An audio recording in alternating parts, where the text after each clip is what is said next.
daayiratul Moustarchidine wal Moustarchidaat tey jii mi ngi doon organiser journée nettoiement champ de course bu ñuy delloo ginnaaw tuuti 1998 ci la Serigne Cheikh Ahmed Tidiane Sy radiyallahu taala anhu wax Serigne Moustapha jox ko ndigal ci ñu organiser gàmmu champ de course booba léegi ñu koy def di ko ànd ak kilifa gu tedd googu yal na yàlla yokk leeram yokk ñuy taas ci barkeem di ko def ànd ak daayira bi Moustarchidine di ko ànd ak ay njabootam yëpp macha allah ba yàlla moom ko ñuy continuer di ko def di ko ànd ak Serigne Moustapha ren tey jii la ñu doon def journée de nettoiement bi macha allah boo xoolee ci seen image yi nit ñi teel nañu ñëw bale course bi nga xam ni fa la ñu defee gàmmu gi.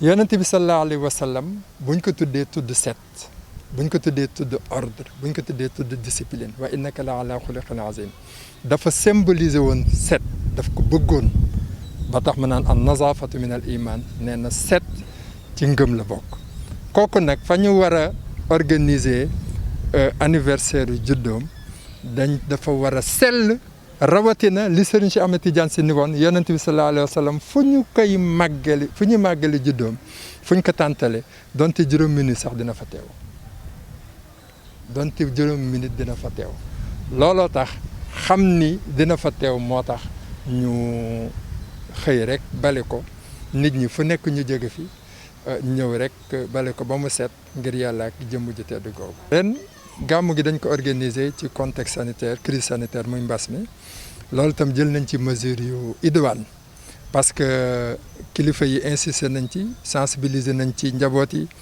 ci niveau daayira yi ak yëpp pour que nit ñi respecter mesure barrières yi loolu nag mi ngi jaar ci nit ñi takk masque mi ngi jaar ci nit ñi di yor gel di gànnaayoo seen gel nit ñi di bañ di nuyoo di saafante nit ñi bañ di saxoo fu ñu toll di raxasu ku ci génn ñëw raxasu incha allah champ de course dafa yaatu mais ci bunt yi dinañ fay teg ay siwo ba ci biir tente bi itam nit ñi di man di raxasu fu ñu toll suñu borom nag mooy aar suñu borom mooy aar mais yonentam bi nga xam ni moom la ñuy màggal juddoom vraiment wa fi xubbi xayril alamina wiqayatun kooku sopp ko rek prévention ngi ci moom daal la ñuy ñaan rek mu jàppale ñu pour que nit ñi ñëw bañ a indaale mbas dellu seeni kër bañ a yóbbaale mbas. waaw ma ciy dolli sax ni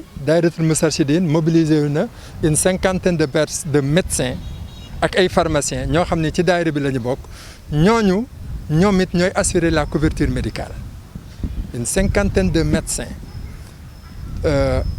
appartenant au daïra avec même des collègues qui leur viendront qui leur apporteront main forte pour une couverture médicale. Vous voyez, il y aura des ambulances qui leur seront affrétées, tout ça pour vraiment lutter contre la pandémie. Effectivement, il se peut que cette année que nous recevions beaucoup. Waaw. Donc juróom fukki médecin daal yoo xam ni ci cellule santé bu daayira bi dinañ ñëw pour jéem a aar nit ñi jéem leen a taxawu ba daal mbas mi bañ fi daal kenn ñu bañ koy indaale bañ koy yóbbaale ak ambulance yeeg yëpp dina fa nekk waaw. waaw yaa ngi wax ni nit ñi mën nañu yokk ñu ngi préparé wu tam champ de course moom bañ ko commencé 98 ba léegi chaque année nit ñi dañuy yokk mais daal ñu ngi jéem a def lu ñu man pour que daal nit ñi ñëw gàmm ci dal ci tey ci seen wér-gu-yaram man delluwaat ci seen wér-gu-yaram. waaw ci niveau boobu itam ñu ngi ci réunion nii xam naa buñ ci jógee luñ ci am rek nañ leen ko communiquer. Dans le cadre des préparatifs du Mawlid marquant l'anniversaire de la naissance du prophète Mohammed sallallahu alayhi wa sallam. Les journalistes sont habitués au mot Mawlud, mais Mawlud c'est le nouveau-né. Mawlid c'est la naissance. Voilà, c'est pourquoi il faut toujours dire Mawlidun Nabi et non Mawlud. C'est juste une précision. Voilà, donc cela dit, les Moustarchidines sont déjà en train de plein pied dans l'organisation du Maulid. Vous savez, depuis 1998, Serigne Cheikh Ahmed Tidiane Sy a donné l'ordre à Serigne Moustapha de piloter l'organisation du Maulid au champ de course. C'était le saint homme, Serigne Cheikh Tidiane Sy radiyallahu ta'ala anhu, qui venait lui-même présider la conférence jusqu'à un an avant sa disparition. Donc, avant sa disparition, donc, Serigne Moustapha a eu à présider l'événement. Donc, après la disparition du saint homme aussi, ça se poursuit. Cette année aussi, il a donné l'ordre au comité d'organisation des Daïra de s'atteler à la préparation du Maulid. Dans le cadre des préparatifs, vous voyez, il y a le comité d'organisation qui est à sa 3e réunion. La première réunion a été organisée pendant le mois de septembre, la deuxième le samedi dernier. Aujourd'hui, on est à notre 3e réunion. Donc, chaque week-end, on organise des rencontres pour prendre les dispositions dans tous les domaines. Surtout que cette année-ci, le Gamou s'organise dans un contexte de crise sanitaire, marqué par la propagation du coronavirus. Raison pour laquelle la particularité de cette année, c'est la mise en relief des mesures barrières. Serigne Moussa a donné l'ordre à tous les fidèles, à tous les condisciples, de vraiment respecter les mesures barrières. Et cela passe par le port obligatoire des masques, par aussi se munir d'un gel. Vous voyez, à chaque fois, on en a pour se laver les mains régulièrement, par le respect de la distanciation sociale. Vous voyez, ne pas se serrer la main, etc. Donc aujourd'hui, c'était la journée du nettoiement des champs de course que vous avez en image. Les gens ont vraiment profité de l'occasion pour commencer à communier avec le prophète. Vous savez, Mariam, le prophète Mohammed sallallahu alayhi wa sallam symbolise la pureté. Il symbolise la propreté, il symbolise la salubrité.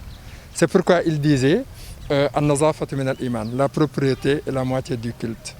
Donc le lieu qui abrite la célébration de sa naissance doit vraiment répondre aux normes de salubrité. Parce que le prophète, il incarnait la perfection dans tous les domaines, juste pour préparer son anniversaire. On a l'habitude de préparer l'anniversaire de nos proches, de nos enfants, de nos épouses, de nos parents, de nos amis. Mais celui, grâce à qui nous expliquons notre existence, il mérite plus que ça. C'est pourquoi on est en train de se préparer pour que le moment venu, dès qu'on sentira sa présence, on lui dira « Joyeux anniversaire, Ya Rasulallah » pour lui offrir le meilleur des cadeaux.